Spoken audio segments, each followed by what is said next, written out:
Yo, I can't wait for my next overpowered Bey. Oh, hell no, man. What the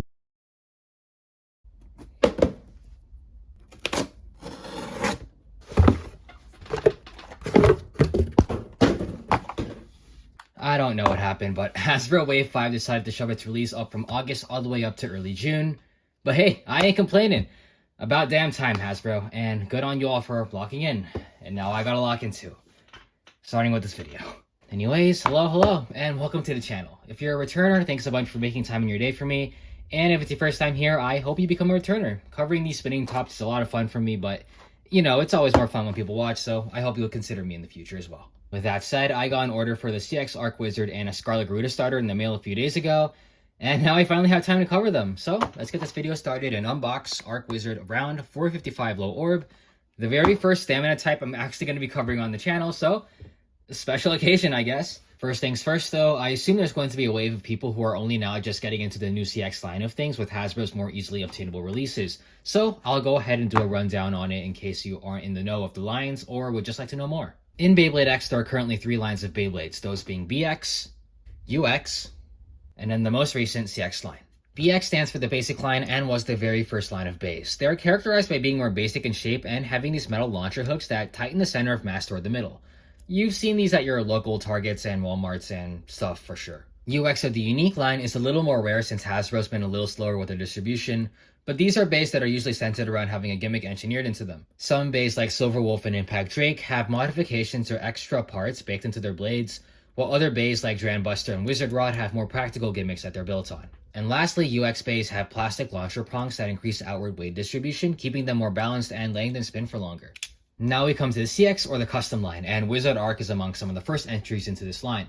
These bays are extremely easy to spot, they have bright pink on their boxes, and the bays have an extra blade packed in with them. And this is because CX blades are split into 3 parts, those being the metal main blade, the plastic assist blade, and the lock chip that holds everything together, allowing you to mix and match your favorite parts. Since I was just holding the box, we can take a look at the backside. Arc Wizard or Wizard Arc is a right rotating stamina type Bey, and our portrait is not shown on here since this is a Hasbro package, but this Beyblade is owned by the lovely Multi-Nani Iro, one of the protagonists in the Beyblade X anime. I've never fully understood how a 14-year-old girl like her seems to be able to manage a multi-million follower channel by herself, but hey, we like girl bosses around here. Wizard Arc's gimmick is centered around having a low center of gravity and centrifugal force, meaning it's supposed to stay balanced and spin for long durations of time. But we'll have to see for ourselves when we get to testing. And lastly, you can already see it, but the back of the box shows stats for the individual parts of Arc Wizard. None of them actually mean anything, they're just there for marketing purposes, so don't look at them too closely.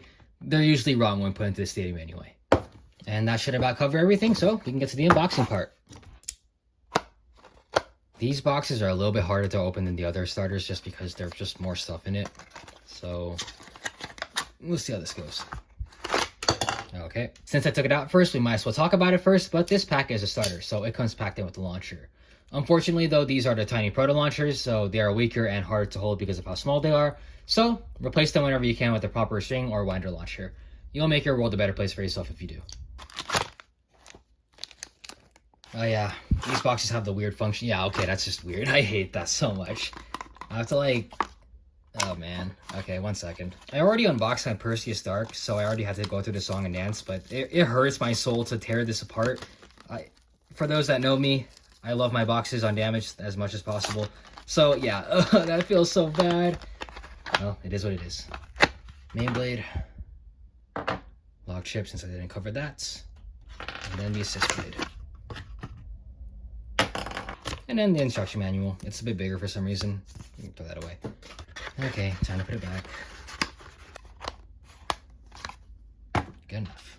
As another review, Beyblades in the X generation are divided into 3 main parts, those being the blade, the ratchets, and the bits. But of course, in CX, the blades are separated into another 3 parts like I said earlier, but when combined together, it just forms one big blade, so I'd count them all together. On the topic of the blade, we'll cover that first, beginning with the Arc main blade, the metal part that strikes opposing players and makes up most of the recoil. The Arc main blade is comprised of 2 main segments that mirror each other, and it takes after its oldest ancestor, Wizard Arrow, which also has 2 halves. It's fairly round aside from these small edges in the blade, so it should be alright for stamina, if not for these 2 glaring gaps at the top and bottom of the blade, which is going to be where you're getting a lot of your recoil. It's a bit counterintuitive for a stamina release, but hey, stamina types need sauce every once in a while. The assist blade is called round, and I mean, it looks exactly like what you'd expect. It's literally just a circle. I guess I'll analyze it. Round blades like this have minimal recoil, so this assist blade will be good at absorbing impacts while also allocating weight toward the outer ends of the Beyblade, granting it even more stamina. The main thing I do want to point out though is that because this is a stamina catered assist blade, it's taller than other assist blades like Jaggy and Slash.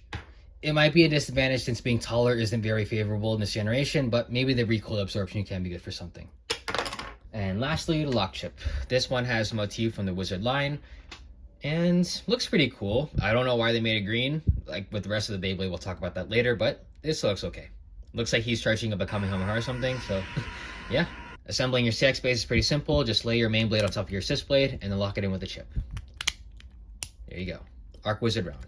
You're supposed to use your bit like a screwdriver to like get it off and on, but I don't do that. Using your hands is much faster and more convenient, so there you go. Now that that's done, we can move on to the next part, that being the ratchets.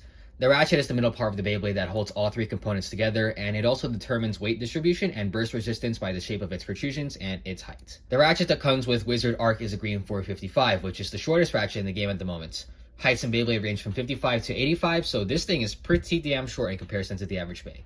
This is good for a number of reasons, mostly because the lower you are, the less prone you are to being ratchet sniped or destabilized, and the higher chance you'll have of landing a good hit on your opponent. And this becomes even more important with Beyblade CX. You'll see later that even with all of these really short parts, Arc Wizard is still taller than a lot of the Beyblades you probably have in your collection right now. 455 comes with 4 protrusions, hence the 4 in its name. Okay, I dropped it. However, these protrusions actually shape differently from the 4 ratchets I'd assume you know, with the ones on the 55 height being thicker and less stubby. This will help with balance, and it should also help with burst resistance as well. The problem is though, because this ratchet is at a unique height of 55, it's a one-piece ratchet that clicks into place rather than twisting it. And this changes the locking mechanism in such a way that removes burst resistance from all the bits you own. I'll get to the bit after this, but I'm sure a lot of us know that different bits have either burst resistance or no resistance because of how much plastic is on the shaft. More plastic on the shaft means more resistance, and as we can see here on the original 4 ratchets, this one should be having a hard time coming off, and yep, it does. But on this ratchet over here, it should come off pretty easily. Yep. It's just meant to be a nerf to the ratchet since it's so freaking short, so it'll keep things balanced. Don't worry about it too much. And lastly, we come to the low orb bit. Bits are the bottommost part of the Beyblade upon which the base spins, and they determine what kind of Beyblade they are, as well as their movement patterns. Low orb is a stamina bit that is a modified version of the original orb bit, only 1 millimeter shorter. Orb is an old bit that originally released with Viper Tail, and it's shaped like a small ball that is meant to keep the base stable and stationary because of the lower surface area. A normal ball bit might have been better here since orb tends to struggle to regain balance when it's destabilized, but that might have been too overpowered, so low orb it is. And like I said earlier, different bits have varying burst resistances. Since this bit is a stamina one, it's got no extra plastic and thus no resistance, unlike my Vortex bit here, so you'll be a little more prone to bursting on Wizard Arc. Don't worry about it too much, it's just bouncing things, and I dropped that as well. And fully assembled, we'll get Arc Wizard round, 455, low orb. And yeah, pretty good looking Bey, not the best out of the CX line I'd say. But the decal patterns on the main blade's plastic is pretty sick, especially since it feels like there's a lot more on here than other CX blades. And even the patterns in the plastic are pretty cool too. The only thing I'm not too sure about here is the color. Wizard has always been this golden piss yellow that the stamina type is usually associated with. But right now it's this sort of lime green, like even the ratchet is fully green. And I don't know why they picked that color. Maybe they're trying to merge the Wizard and Nightline aesthetic together. They're both owned by Multi after all, so I don't really know. I do kind of wish it was just a normal yellow though. The ratchet being completely green is really throwing me off, but it's whatever. And the last thing I wanted to talk about before ending things off with test battles is whether or not this Bey is a good successor to Wizard Rod. That's the title of the video after all. And to answer the question in a simple word, no. You'll see in a bit that Wizard Arc doesn't actually have that much stamina compared to Wizard Rod, and that's for a number of reasons. If we look at Wizard Rod, we'll notice that not only is it entirely circular with its shape, but all of its weight is concentrated in the outer edges, giving it amazing balance and stamina. Wizard Arc doesn't have either of these. Since the weight distribution is only balanced on 2 sides instead of 5 like Rod, it loses stamina and ends up getting more attack power instead. And there's also problems with the CX line, which I'll try to condense into a nutshell. Like I said earlier, CX lines are known to be extremely tall and top heavy, making them very easy to tip over and also shifting their center of mass very high up on the Bey. Wizard Rod doesn't have any of these problems. It does kind of have those problems with the stock combo, but no one uses it. But yeah, overall Rod is simply the better Bey. Not surprised, it's at the top of the meta for a reason. It was going to be a very hard bar for Arc to reach. But that doesn't mean Arc is entirely terrible. It might be weaker, a lot weaker, but it's totally usable, I'd say. But let's put that to the test. Let's do some test battles now. As per usual, I've arranged for 5 combos of varying strengths for Wizard Arc to battle. The first 3 will be Night Shield 160 Hexa, Crimson Garuda 370 Taper, and Phoenix Wing 560 points. Oh, what? Never mind, I guess that's stock Impact Drake on 960 Low Rush. Forgive me for that. Night Shield is decent at defense despite how old it is. Garuda is a new Bey of mine that I wanted to use, so here it is. And then as we all know, Impact Drake is completely unmatched in the recoil department, so we'll see how Arc matches up against that. And afterwards, I'll put in a new favorite of mine, Fox Brush Jaggy 160 Low Flag. It's on stock since I don't have a second 160 Ratchet right now, but Fox Brush is a CX blade, and I made it a little stronger with better parts, so we'll see what happens, especially since attack types are meant to beat stamina types. And lastly, Wizard Rod. We'll gauge the rift and strength between it and Wizard Arc. Stamina battles are kind of boring, but I think it'll at least be somewhat thematic, so we'll see how that goes. But yeah, without further ado, let's get to battles. As per tradition, let's do a test launch first.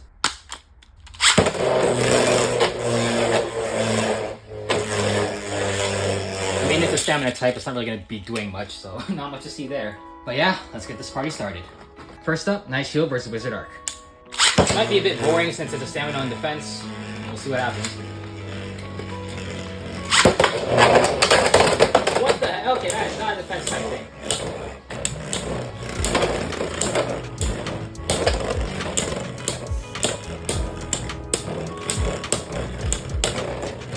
Okay, please don't lose on stamina here, man. I swear to God. No. Oh my God, I was close. It really wants to extreme dash, just looking for it. Okay. That took all of its stamina out. That's pretty sad.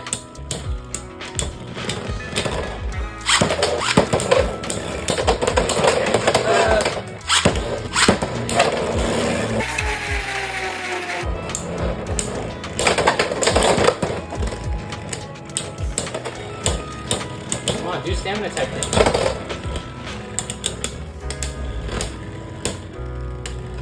That's just pathetic.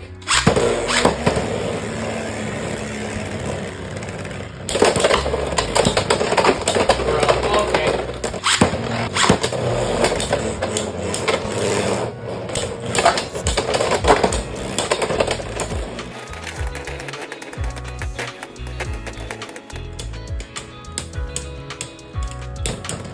Good enough. Next up, Crimson Garuda versus Wizard Arc.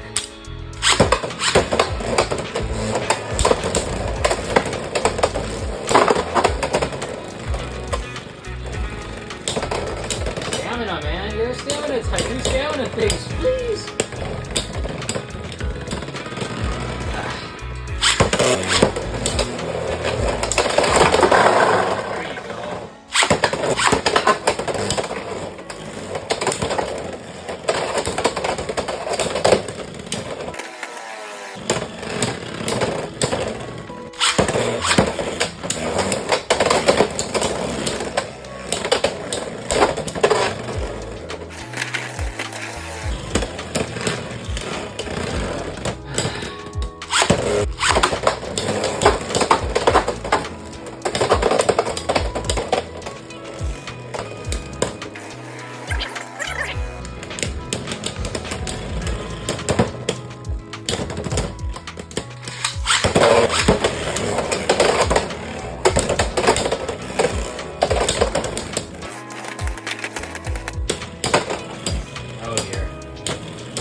Next, Impact Drake versus Wizard Arc. This might be very one-sided.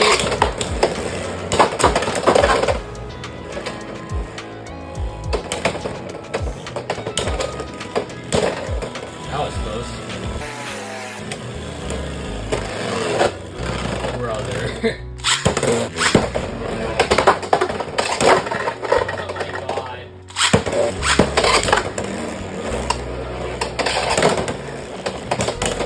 Taking his now.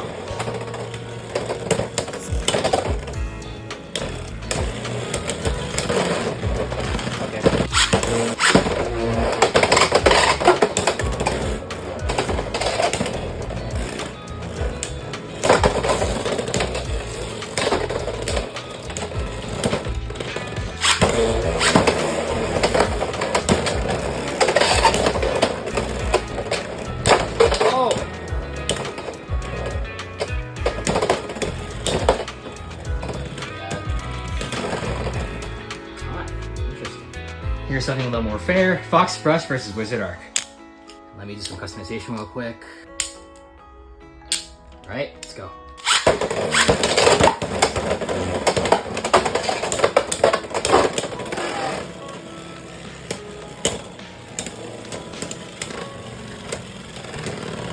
Nice, tragic.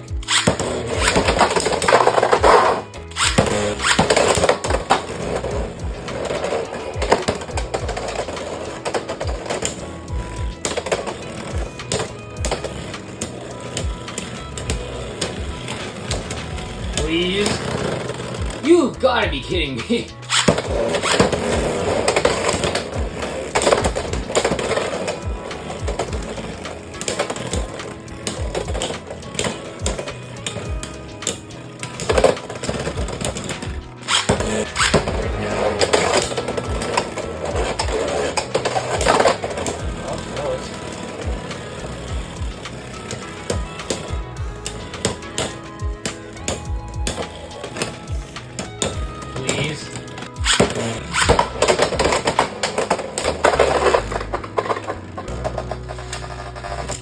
Alright, some thoughts before I get started with the Wizard Rod fights, which I imagine is going to be gonna go very poorly for this guy, just judging from the performance it's been producing here. But yeah, Wizard Arc is definitely not very amazing. It's definitely one of the worst DX releases we've had so far.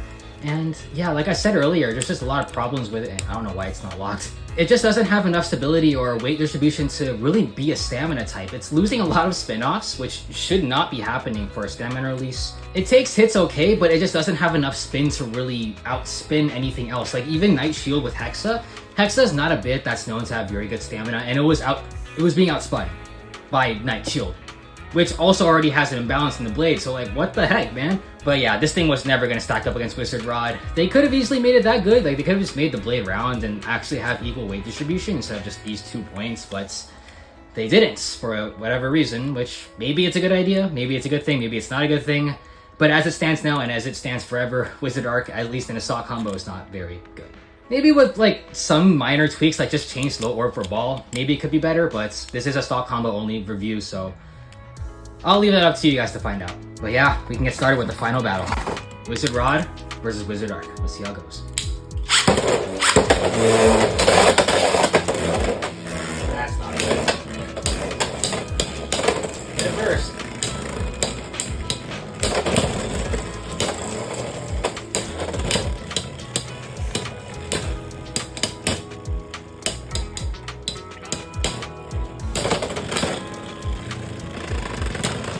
Look how much spin Wizard Rod still has. I'm telling you. Physics. They're a thing.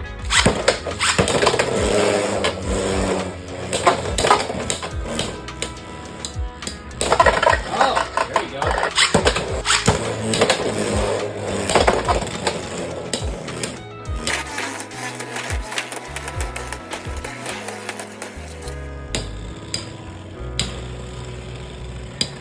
Oh.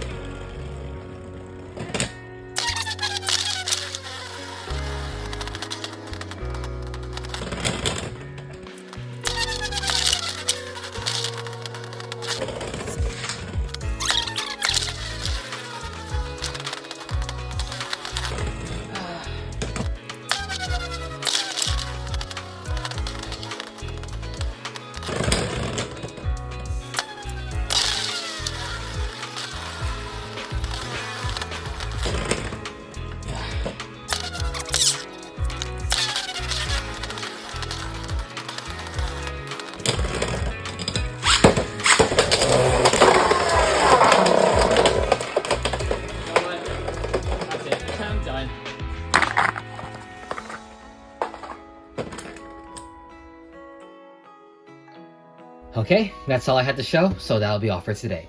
I do still need to do videos on Reaper Incendio, that's still in the box, and I've already done my short on Dark Perseus, which I will post in a bit, maybe after this one goes live.